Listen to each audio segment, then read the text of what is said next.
Hello guys, welcome back to Pragati classes. तो आज की इस वीडियो में करेंगे क्लास 10 मैथमेटिक्स के सारे फॉर्मूलाज जो कि आपके टर्म एंड सिलेबस में जितने भी चैप्टर्स हैं उसके सारे फॉर्मूला आप इकट्ठे जो है यहाँ से फटाफट से रिवाइज कर सकते हैं, क्योंकि ये जो आपका एमसीक्यू क्वेश्चन बनेगा उसमें सारे में जो है ना कहीं फॉर्मूले का जरूर यूज होगा। इसलिए वीडियो अगर आपने फॉर्मूला याद किया हुआ वो बहुत अच्छी बात है, लेकिन फिर भी एक टाइम आपको रिवाइज करना बहुत जरूरी है। तो ये फटाफट से आपका ज्यादा टाइम वेस्ट हम नहीं करेंगे, हम जल्दी जल्दी में जो है हम सारे के सारे फॉर्मूले यहाँ पर रिवाइज कर लेंगे। जैसे आपका चैप्टर नंबर 1 जो है वो आपके सिलेबस में है, तो उसके अंदर जो है ना ज्यादा फॉर्मूले हैं नहीं, बहुत थोड़े से फॉर्मूले हैं। एक तो आपका यूक्लिड डिवीजन लेमा का, जिसको लेकर जो है आपसे मेनली चीज पूछी जाती है इस कंडीशन को लेकर कि ये बताओ कि जो आपका डिविडेंड होता है A is equal to B Q plus में आर, जहां पर ए डिविडेंड है, बी डिवाइजर है, क्यू कोशेंट है और आर आपका क्या है, रिमाइंडर है। जहां पर ये कंडीशन सबसे ज्यादा जो पूछी जाती है कि आपका जो रिमाइंडर होगा ना वो हमेशा जीरो या तो जीरो होगा या जीरो से बड़ा होगा, और जबकि जो आपका डिवाइजर होगा वो हमेशा रिमाइंडर से छोटा ही रहना चाहिए। ठीक है, इस चीज को आप बहुत ही हाईलाइट करके याद रखना। उसके अलावा दूसरा फॉर्मूला आप सभी को पता होगा कि एलसीएम इंटू एचसीएफ जो होता है वो प्रोडक्ट ऑफ टू नंबर्स होता है। जो भी दो नंबर है उसको प्रोडक्ट कर दो तो एलसीएम गुना एचसीएफ के बराबर आ जाता है। उसके बाद यहाँ से आपके चैप्टर 2 के फॉर्मूले स्टार्ट हो गए। चैप्टर 2 के अंदर जो आपका क्वाड्रेटिक पोलिनोमियल है, क्वाड्रेटिक पोलिनोमियल को कैसे लिखा जाता है, ए एक्स स्क्वायर प्लस में बी एक्स प्लस में सी, तो उसका सम ऑफ जीरो जब हम निकालते हैं अल्फा प्लस बीटा तो वो आपका क्या होता है माइनस बी अपॉन में, और प्रोडक्ट ऑफ जीरो क्या होता है आपका सी अपॉन में। ठीक है ना, सी ए बी सब कुछ यहीं पर है।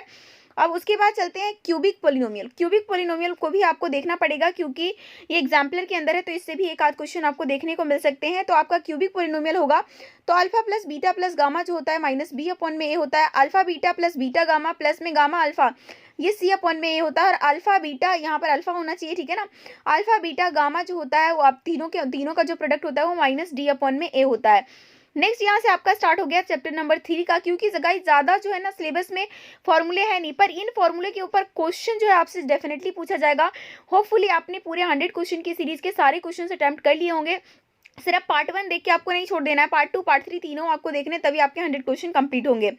तो उसके बाद जो हमारा थर्ड चैप्टर में क्या कंडीशन जो है इंटरसेक्टिंग लाइंस का, कि जो हमारे पास एक इंटरसेक्टिंग लाइन है फिर पैरेलल लाइंस है, तो उस तरीके से आपका फर्स्ट वाला क्या है, इंटरसेक्टिंग लाइन। इंटरसेक्टिंग लाइन में क्या होता है, A1 अपॉन में A2, B1 अपॉन में B2, C1 अपॉन में C2 कोई भी इक्वल नहीं होते हैं, और इस केस में आपका कैसा एक सोल्यूशन निकलता है। ठीक है ना, दोनों चीजों को कनेक्ट करके याद रखिए। अब आगे चलते हैं, अगर लाइनें कोइंसिडेंट हो तो कोइंसिडेंट होता है तो उसमें क्या होता है, सारी चीजें बराबर होती हैं, और उसमें क्या होता है इनफाइनेटली मेनी सोल्यूशन निकलते हैं, मतलब बहुत सारे सोल्यूशन निकल सकते हैं अगर लाइनें कोइंसिडेंट हो। और उस केस में A1 अपॉन में A2 बराबर होता है B1 अपॉन में B2 के, और बराबर होता है C1 अपॉन में C2 के। अब नेक्स्ट आपकी जो पैरेलल लाइन की कंडीशन है वो जिसके अंदर नो सोल्यूशन निकलता है, अगर लाइनें पैरेलल है तो उसका कोई भी सोल्यूशन नहीं होगा, और उसके लिए कंडीशन क्या है, A1 अपॉन में A2 बराबर B1 अपॉन में B2 तो होता है, लेकिन वो C1 अपॉन में C2 के बराबर नहीं होता है। ठीक है ना, थर्ड चैप्टर में ही कुछ एक्स्ट्रा फैक्ट है, बाकी तो इक्वेशन बनाने का है वो तो आप बनाएंगे, लेकिन ये जो कुछ फॉर्मूले आपको याद रखना चाहिए, स्पीड वाला। ठीक है ना, स्पीड आपका क्या होता है, डिस्टेंस अपॉन में टाइम, जिसका बहुत यूज होगा। अप स्ट्रीम और डाउन स्ट्रीम को लेकर क्वेश्चन आएगा तो जरूर याद रखना है कि डाउन स्ट्रीम जब स्पीड लेते हैं तो एक्स प्लस वाई दोनों को जोड़ते हैं, और अप स्ट्रीम जब लेते हैं तो घटाते हैं। ठीक है, अब आगे चलते हैं आपका चैप्टर नंबर 6 के अंदर जो फॉर्मूला है बेसिक प्रोपोर्शनैलिटी थ्योरम, जिससे क्वेश्चन डेफिनेटली जो है बनेगा ही बनेगा।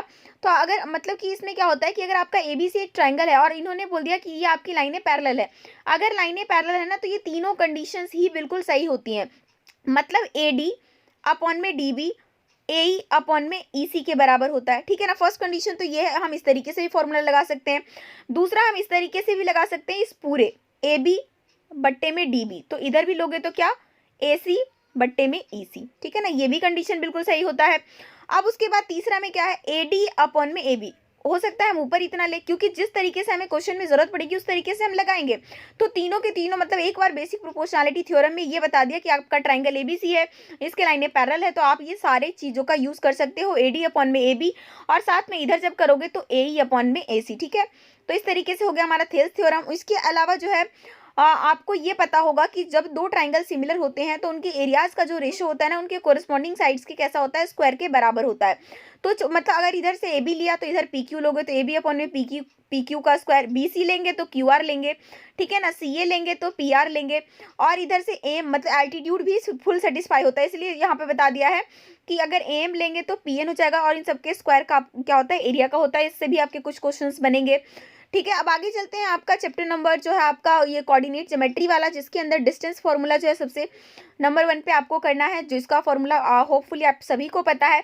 और उसके बाद सेक्शन फार्मूला, जब आपको 2 पॉइंट दिया होता है साथ में एक मिड पॉइंट और आपको रेशो दिया होता है m1 m2, तो उसके लिए हम एक x का पॉइंट निकालते हैं, एक y का पॉइंट निकालते हैं। तो m1 x2 प्लस में m2 x1 और डिवाइड बाई m1 प्लस में m2। जब y का कोऑर्डिनेट आप निकाल रहे हो तो m1 y2 प्लस में m2 y1 और अपॉन में m1 प्लस में m2। सारी चीज़ें बहुत ही सिंपल है। सेंट्रॉइड का फॉर्मूला आपको ज़रूर याद रखना है, दैट इज़ आपको 3 जो है वहाँ पे पॉइंट मिलेंगे। तो x1 plus x2 plus x3 को डिवाइड कर दो 3 से, y1 plus y2 plus y3 को डिवाइड कर दो 3 से। बाकी एरिया ऑफ ट्रायंगल जो है इस बार आपके सिलेबस में है नहीं। उसके बाद बात करते हैं ट्रिग्नोमेट्री के अंदर। ये टेबल तो आपको डेफिनेटली 100% जो है लर्न होना ही चाहिए, और पूरा नहीं तो कम से कम इतना 10 थीटा तक तो याद कर ही लो। और उसमें से भी इस बार सिलेबस में जो है ना सिर्फ और सिर्फ इतना ही आपको याद करने के लिए बोला गया है, ठीक है।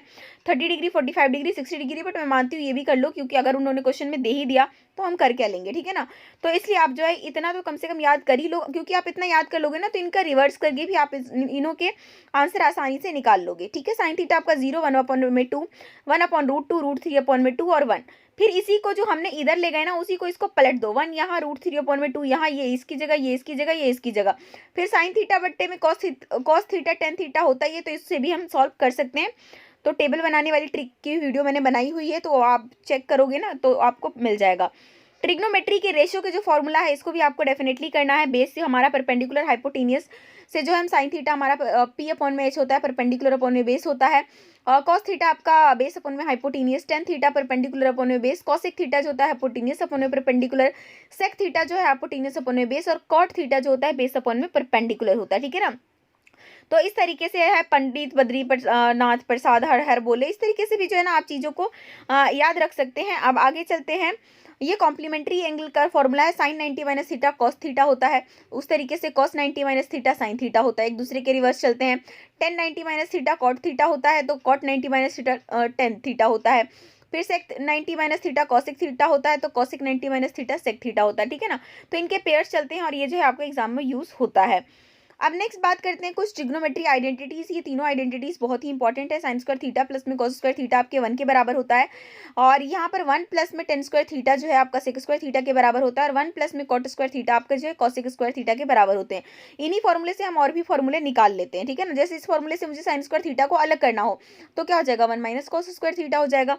उस तरीके से दो फॉर्मूला जो उधर हमारा रह गया था, टेन थीटा जो आपका क्या होता है साइन थीटा बट्टे में कॉस थीटा, जिसका सबसे ज्यादा यूज होता है क्वेश्चन सॉल्व करने में, और कॉट थीटा जो होता है कॉस थीटा अपॉन में साइन थीटा होता है। अब उसके बाद आपका जो ये वाला है ना एरिया रिलेटेड जो सर्कल वाला आपका चैप्टर है, इसके अंदर काफी सारे फॉर्मूले हैं। जैसे सर्कमफेरेंस ऑफ सर्कल 2πr है, एरिया ऑफ सर्कल πr² है, area of semi circle 1/2πr² है, perimeter of semi circle πr plus में 2r है, area of ring of A annulus. मतलब इस तरीके से जब रहता है ना, तो अगर मुझे इस चीज़ का एरिया हमें पता करना है, ये जो वलय इसको हिंदी में बोलते हैं, तो उसका आप कैसे निकालते हो, पाई बड़ा आर्क का स्क्वायर माइनस छोटे आर्क का स्क्वायर।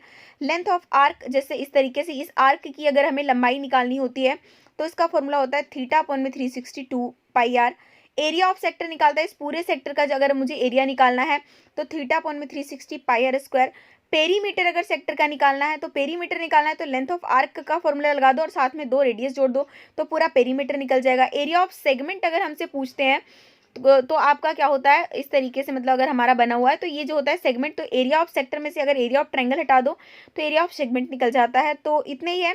बाकी एक चैप्टर आपका प्रोबेबिलिटी का, जिसमें मुझे नहीं लग रहा कि आपको कुछ बताने की जरूरत है। प्रोबेबिलिटी का तो सिंपल है, जो भी फेवरेबल आउटकम्स है उसको ऊपर रखो, टोटल आउटकम्स को नीचे रखो। हाँ, एक आपका पीई और पीई नॉट वाला भले ही है, तो पीई अगर आपको दिया हुआ और पीई नॉट निकालना है तो उसको 1 में से घटा दो, ठीक है ना। तो इतने ही फॉर्मूले जो है आपको बेसिकली करने हैं, और जो है बाकी होपफुली मुझे मतलब कि मैं ये एक्सपेक्ट करके चल रही हूँ कि आप जो है अपने एग्जाम की तैयारी कर चुके हो। टॉप 100 क्वेश्चन की सीरीज तो आपने डेफिनेटली अटेम्प्ट किया है।